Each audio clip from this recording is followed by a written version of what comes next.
சொந்தங்களுக்கு வணக்கம். நான் உங்கள் தெய்வமணி. இன்றைக்கி காலையில் டிஃபனுக்கு வந்து சுண்டல் குழம்பு தான் செய்ய போகிறேன். நம்ம வெள்ளை பட்டாணி இருக்கு இல்லையா, அதை நைட்டே ஊற போட்டுருந்தோம். ஊற போட்டுட்டு இஞ்சி பூண்டு தக்காளி வெங்காயம் அவ்வளோதான், எண்ணெய் ஊற்றி அவ்வளோ பட்டை லவங்கம் போட்டு தாளிச்சிட வேண்டியதான். ரொம்ப சிம்பிளாக இருக்கும், ஆனால் சாப்பிட்றதுக்கு ரொம்ப நல்லாயிருக்கும். செஞ்சு பாருங்கள், ரொம்ப ஈஸியாக கொஞ்சம் நேரத்துலேயே முடிச்சிடலாம். காலையில் கடை காலையில் லஞ்சு டிஃபன் ரெடி பண்ணும்போது இந்த இந்த சுண்டல் குழம்பு செஞ்சேன்னு வச்சுங்களேன், ரொம்ப சீக்கிரமே முடிஞ்சிடும். வேலை ரொம்ப ஈஸியாக இருக்கும், சூப்பராகவும் இருக்கும். செஞ்சு பாருங்கள். சப்ஸ்கிரைப் பண்ணுங்கள், ஷேர் பண்ணுங்கள், பெல் பட்டனை கிளிக் பண்ணுங்கள். வந்து வெள்ளை பட்டாணி தான் ஊற வச்சுருக்கேன். இது ஒரு 1/4 கிலோ வெள்ளை பட்டாணி. இதை வந்து நைட்டே ஊற வச்சு அலசி தண்ணி வடிச்சிட்டேன். இப்போ இதை வந்து 1/4 கிலோ வெள்ளை பட்டாணியை இதில் போட்டுக்கலாம். குக்கரில் போட்டுக்கலாம். குக்கரில் போட்டு தண்ணி ஊற்றி, இது பச்சை பட்டாணியாக இருந்தால் சீக்கிரம் வெந்துடும். இது வெள்ளை பட்டாணி சீக்கிரம் வேகாது, அதனால ஒரு 5 விசில் விடுங்க. இந்த பட்டாணிக்கு தேவையான உப்பை இதிலே போட்டுடலாம்.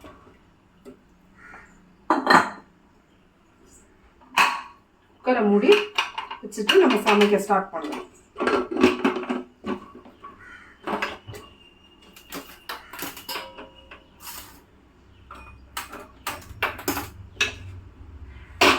வச்சாச்சு, அது ஒரு பக்கம் வெந்துட்டு இருக்கோம். நம்ம அதுக்குள்ள சுண்டல் குழம்புக்கு தேவையானதெல்லாம் பார்க்கலாம்.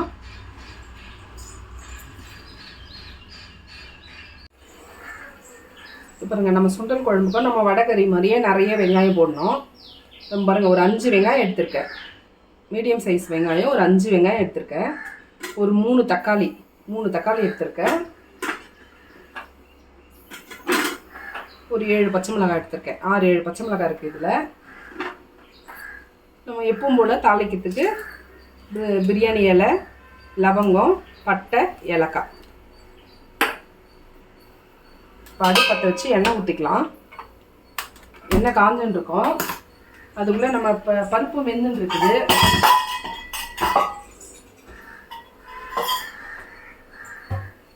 பட்டாணி பருப்பும் நம்ம வெந்துன்னு இருக்குது. அது ஒரு பக்கம் வெந்துன்னு இருக்கட்டும். நம்ம அதுக்குள்ளே இது தாளிச்சிக்கலாம். எண்ணெய் ஊற்றிக்கலாம்.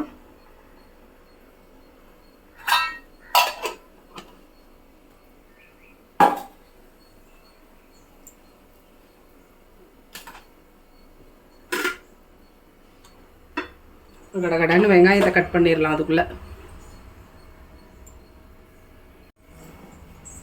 எண்ணெய் ஒரு பக்கம் சூடாயிட்டு இருக்குது.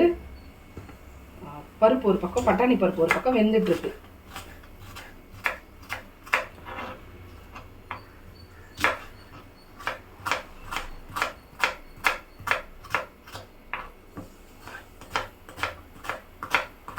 நல்லா நீட்டாக கட் பண்ணிங்க. வெங்காயம் பொடியாக வேணாம், இந்த மாதிரி நீட்டாக கட் பண்ணிங்க. நம்ம பிரியாணி கட் பண்ணுவோம் இல்லையா, அதே போல் கட் பண்ணிங்க. ரொம்ப மெலிசாக கட் பண்ணணும் இல்லை, மீடியமாக கட் பண்ணிக்கங்க. ரொம்ப தடியாகவும் இல்லாமல் மெலிசாகவும் இல்லாமல்.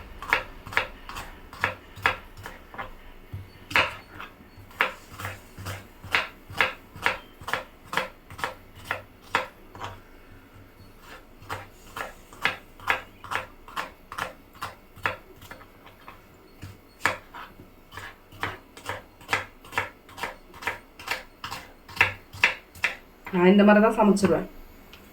தனியாக உட்காந்து வெங்காய தக்காளியெல்லாம் கட் பண்ணி வச்சுட்டு வர மாட்டேன் சமைக்கிறதுக்கு. எண்ணெய் ஊற்றிட்டோமா, அந்த எண்ணெய் காயறதுக்குள்ளே இங்கே சமையல் முடிஞ்சிடும். வெங்காய தக்காளி கட் பண்ணிக்கலாம் நம்ம. இப்போ எண்ணெய் காஞ்சிருச்சு. நம்ம குக்கர் கத்துது அதுக்குள்ளே.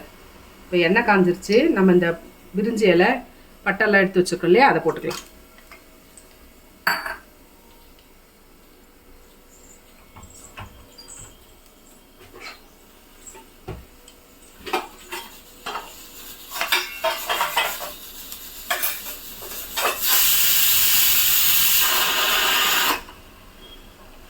இது கூடவே நம்ம ஒரு 1/2 ஸ்பூன் சோம்பு போட்டுக்கலாம். கட் பண்ணி வச்சுருக்கோம் இல்லையா, வெங்காயத்தை போட்டுக்கலாம்.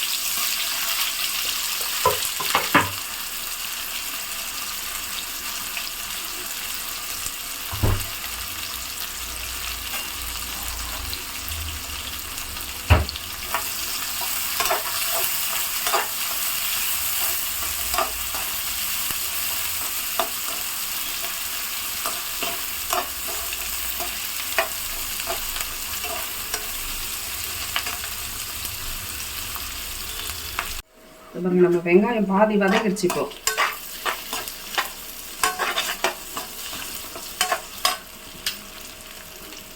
இப்போ நம்ம பச்சை மிளகாய் போட்டுக்கலாம். பச்சை மிளகாய் லைட்டாக கீறிடுங்க. லைட்டாக கீறிட்டு போட்டுங்க.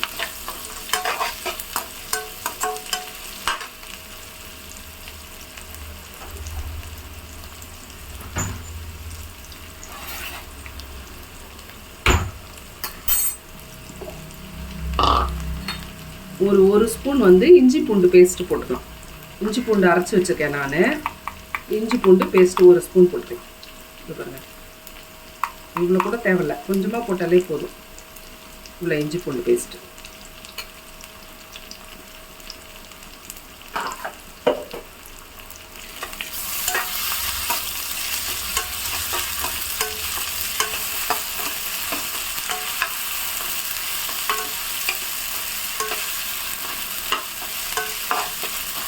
இஞ்சி பூண்டு பேஸ்ட் அந்த பச்சை வாசனை போகணும், அது வரைக்கும் வதக்குங்க கொஞ்சம்.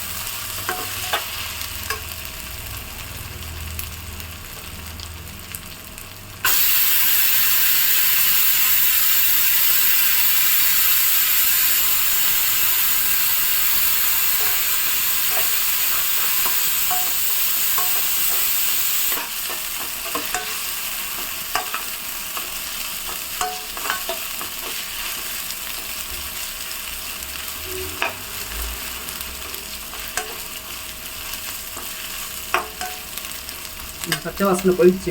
இப்போ வந்து நம்ம தக்காளி போட்டுக்கலாம்.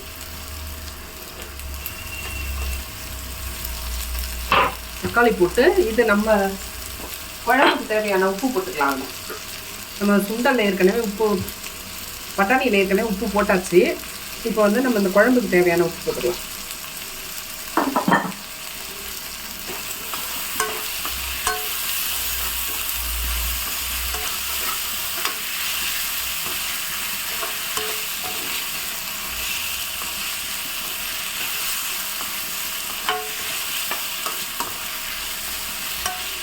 தக்காளி கொஞ்சம் வதங்கிட்டோம். பாதி வதங்கிடுச்சு நமக்கு தக்காளி. உங்களுக்கு வீடியோவில் பார்க்கும்போது இது ரொம்ப நேரம் ஆகிற மாதிரி இருக்கும். அவ்வளோ நேரம் ஆகவே ஆகாது. ஏன்னா நம்ம எதையுமே வந்து நிறைய வதக்கலை. வெங்காயமும் பாதி தான் வதங்கியிருக்கு, தக்காளி பாதி தான் வதங்கியிருக்கு, பச்சை மிளகாய் பச்சையாகவே இருக்குது பாருங்கள். இப்போ வந்து நம்ம ஒரு 2 ஸ்பூன் மிளகாத்தூள் போட்டுக்கலாம். பெரும் மிளகாத்தூள் ஒரு 2 ஸ்பூன்.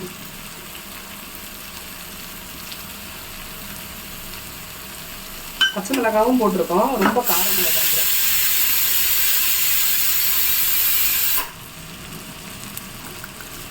ஒரு 1/4 ஸ்பூன் மஞ்சத்தூள்,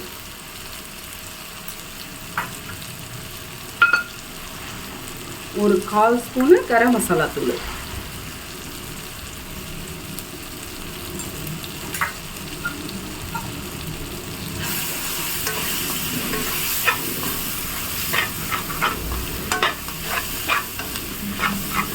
அவ்வளோதான். டிஷ்ஷே முடிஞ்சு போச்சு.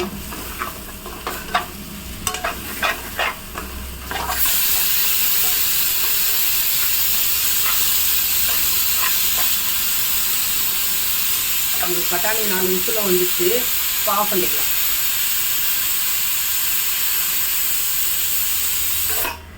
இதில் கொஞ்சமாக தண்ணி ஊற்றிடலாம். கொஞ்சமாக தண்ணி ஊற்றி கொதிக்க விடுங்க.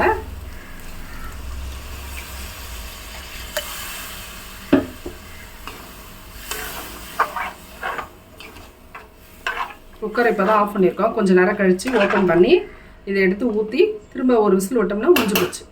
அவ்வளோதான், குழம்பு ரெடி ஆகிடும். பாருங்க, நம்ம குழம்பும் நல்லா கொதிச்சிருச்சு. பட்டாணியும் நல்லா வெந்துருச்சு பாருங்க. இந்த மாதிரி வெந்திருக்கணும். ஒன்று ஒன்று முழுசாக இருக்குது, ஒன்று ஒன்று நல்லா குழஞ்சிருக்கு பாருங்க. இந்த மாதிரி இருக்கணும் பட்டாணி. அப்போ தான் பட்டாணி குழம்பு நல்லாயிருக்கும். இப்போ வந்து நம்ம இதில் கொட்டிக்கலாம்.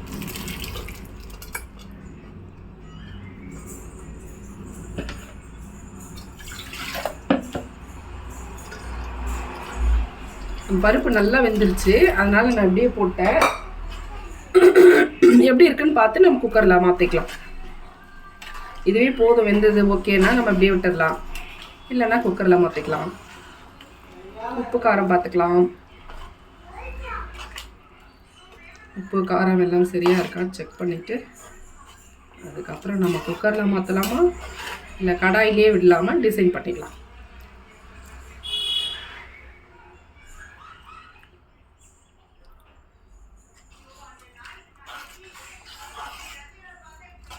காரம் கரெக்டாக இருக்குது, உப்பு மட்டும் கொஞ்சம் கம்மியாக இருக்குது. நம்ம கொதிச்ச பிறகு போட்டுக்கலாம்.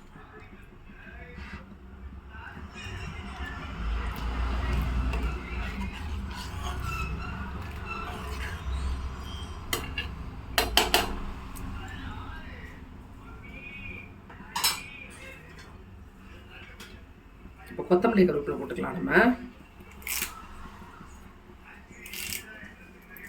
ஒரு 2 கொத்து கருவேப்பிலை, கொஞ்சம் கொத்தமல்லி,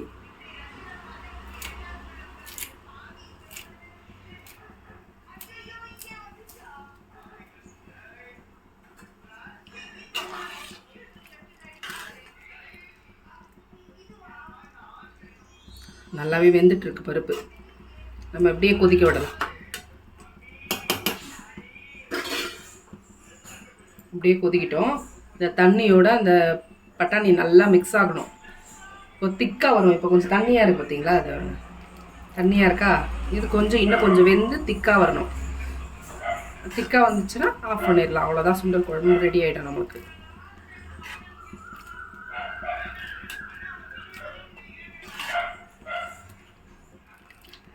ஒரு முறை செஞ்சுட்டிங்கன்னு வைங்களேன், வாரம் வாரம் சுண்டல் குழம்பு செய்வீங்க வீட்டில்.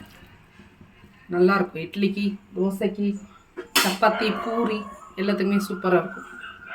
நம்ம கொதிக்கிட்டோம். கொதிச்ச பிறகு பார்க்கலாம்.